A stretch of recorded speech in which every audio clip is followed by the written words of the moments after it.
Alright, so today we're going to be talking about deer form alteration on a shoulder mount.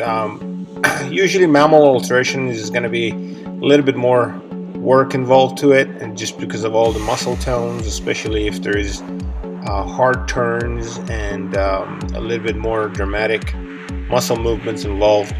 So in here we have a wall pedestal with a very hard turn to the right. So the client has asked for the turn to be just straight out of the wall. As you can see, I have drawn some line where I'm going to make my cuts, and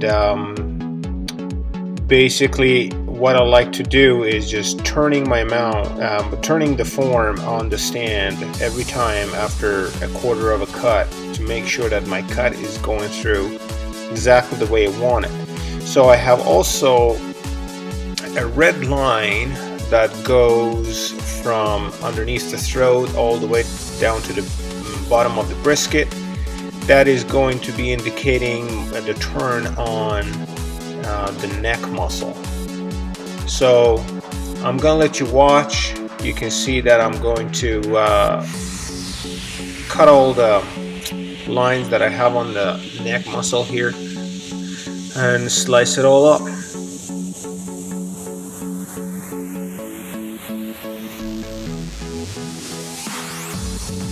Yeah, I'm very careful here because sometimes you think your blade is going right through the way that you're seeing it from one angle, and then once you make the whole cut you realize that the back of the neck is not going the way you wanted it. So basically I'd rather have more than one pass to make each cut. At least that way I make sure that the cut is exactly happening where I want it to.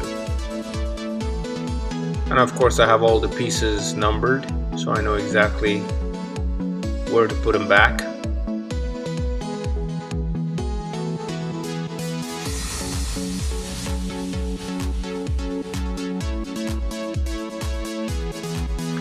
Usually movements and alteration in the movements of the neck or other parts of the body, I find it more challenging rather than resizing, because resizing you're keeping the whole movement the same, you're just enlarging the whole animal proportionately, which makes it, at least for me, makes it a lot simpler. Now I'm putting all the pieces back together, pinning them down. You remember that red line that we drew from underneath the throat all the way down to brisket? I'm just going to simply turn each pieces or each slice of the neck muscle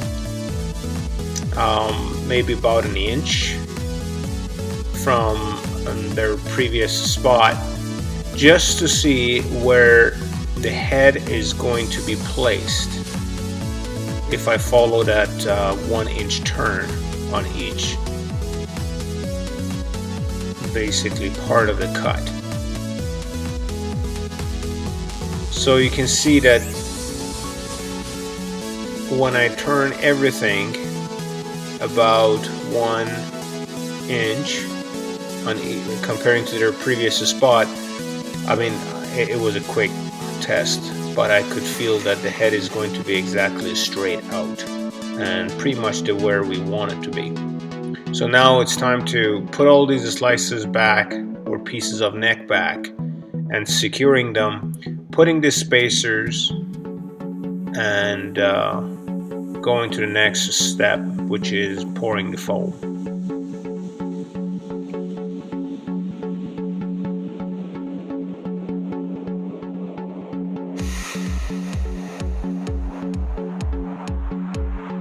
Yeah, you can see that now the head at least is going to be where I want it. So now I'm going to cut out some pieces of foam wedge to make sure the head is straight out. And as soon as I find it being placed in the spot that I need or I want, then I'll screw everything down to make it stay before I pour the foam.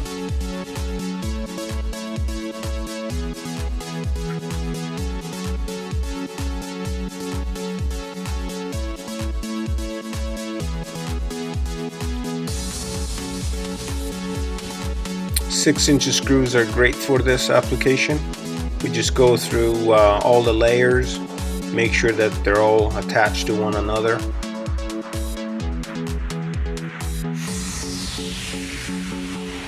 Because once we pour the foam, and when it goes among all of these slices and spaces, then when it expands, it can really push things out of their spot. So we got to be very careful. We have all the pieces together secured. And I usually like to leave all of these screws inside the work, unless when I'm shaving it down and carving the new shape, if I feel that any of the screw heads are poking out, then I'll just remove them. But I usually leave them there.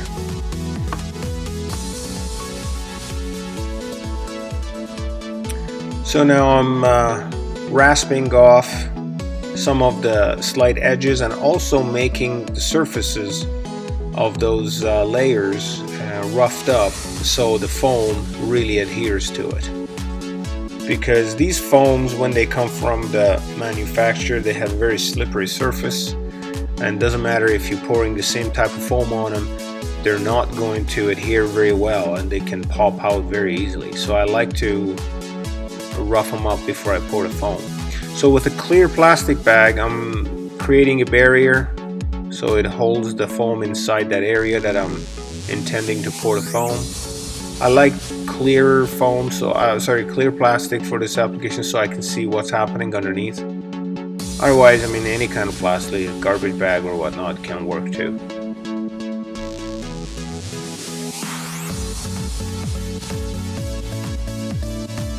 Using some T-pins to create the tension that I need.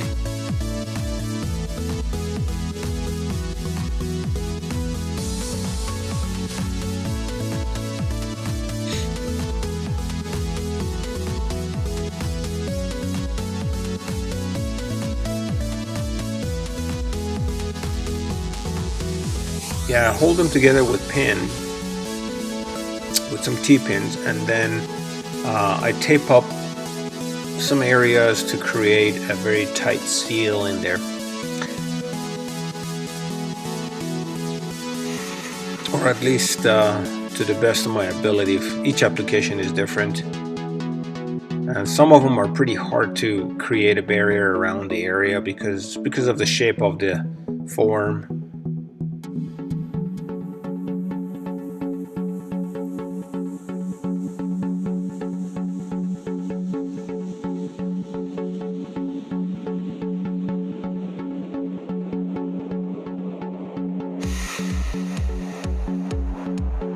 So now I'm cutting out a piece of plastic to create an entryway for pouring the foam. And now I'm mixing the foam thoroughly.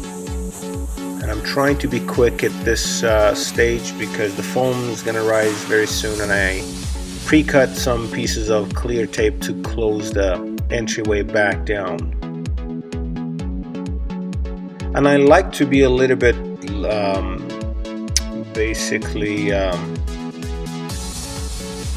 quite liberal on the application of the foam, so I rather have more than I need than not having enough. And with having it on this stand, it helps me to spin the form up and down, left and right, make sure that the liquid foam is going everywhere, so it's not going to get stuck in one area. Now, as you can see, the foam has set. After about 20 minutes, I come with the reciprocating saw or any kind of electric saw to remove the excess foam that they have pushed out of their own way, and they've created a bulkiness in there. So I try to bring it close back to what the reality or basically the real anatomy of the animal looks like. I'm just cutting the extras. I'm not trying to carve the whole thing. I'd rather do that by hand rather than power tools. But definitely the saw helps to remove the extras.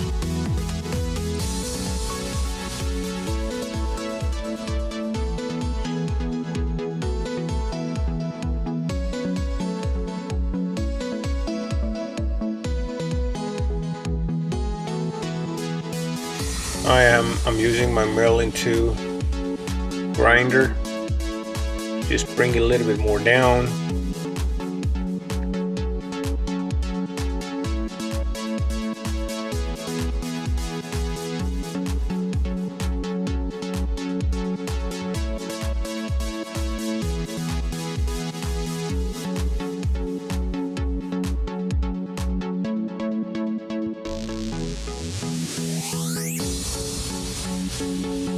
Now, with the good old rasp, we just give it a good,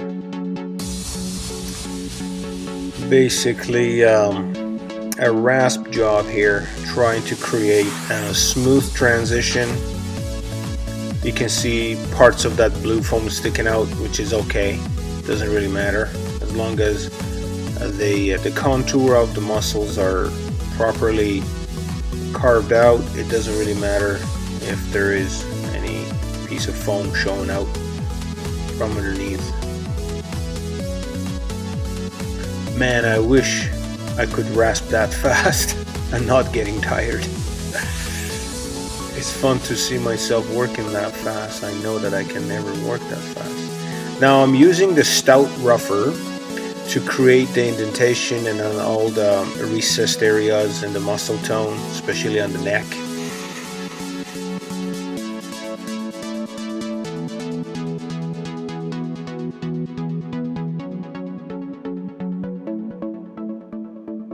You can easily see that the whole form of the neck is taking shape again naturally.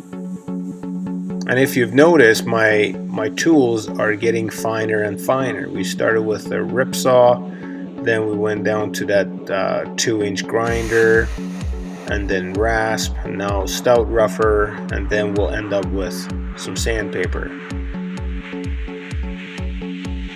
with some sanding blocks.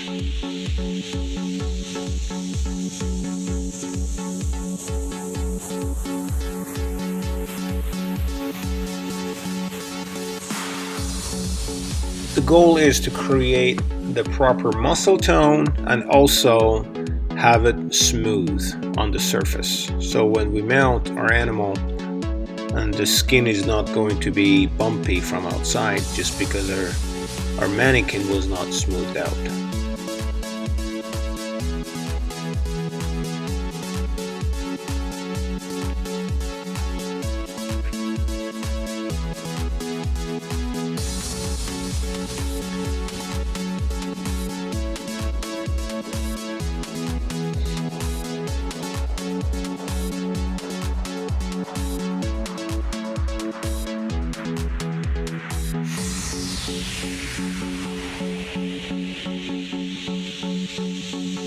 Now that I think that I had the dust going on, I found the right place and right time to also grind out the tear ducts and the nose and also the lips. At least get him half ready.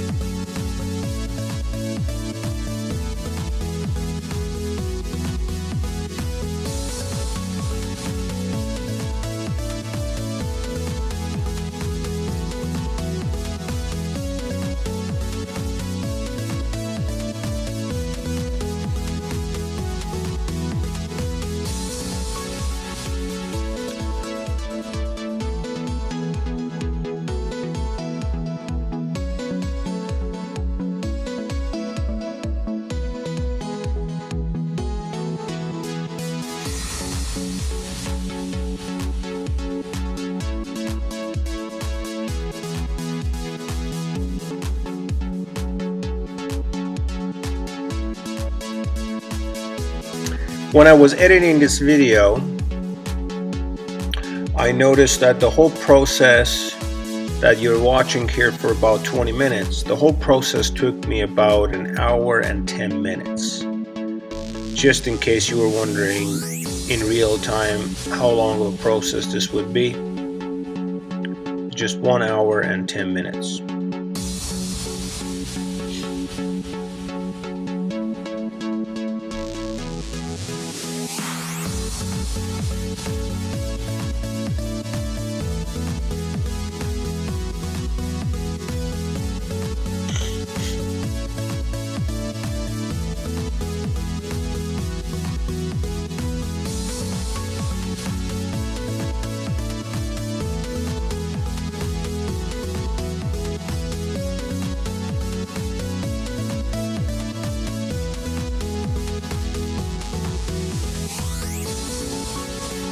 Now the smaller size rougher is a very effective tool actually.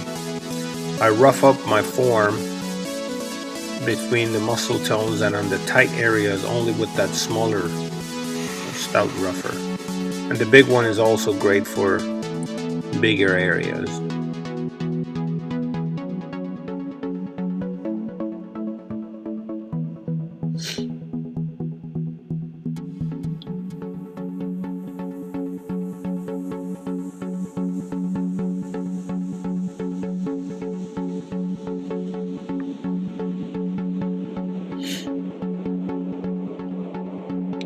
Now we're doing some fine smoothing with some sanding blocks.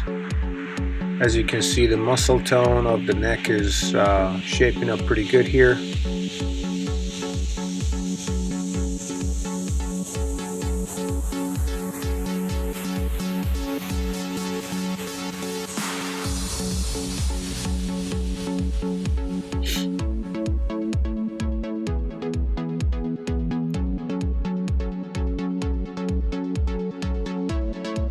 Stepping away to judge your own work is a key thing. If you keep looking at your work, whatever it is, after the mount or doing alteration and whatnot, if you just keep looking at it from close distance, you don't get to see everything.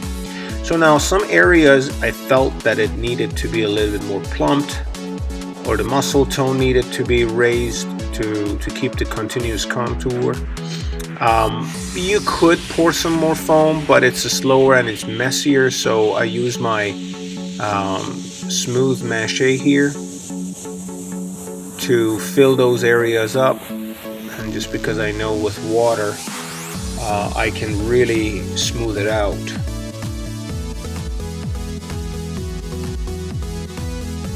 It really works well on the polyurethane foams.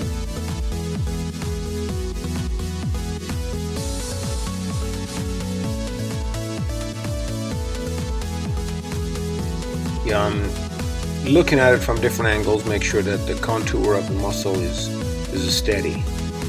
With some spray water, you can really smooth it out to the point that it's just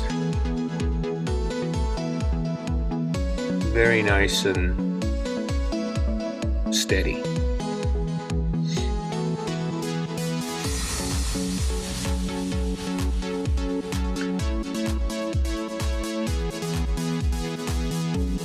Yeah, pretty much it. I hope you enjoyed the video today. I'm gonna have a couple more alteration videos coming up. Thanks for watching.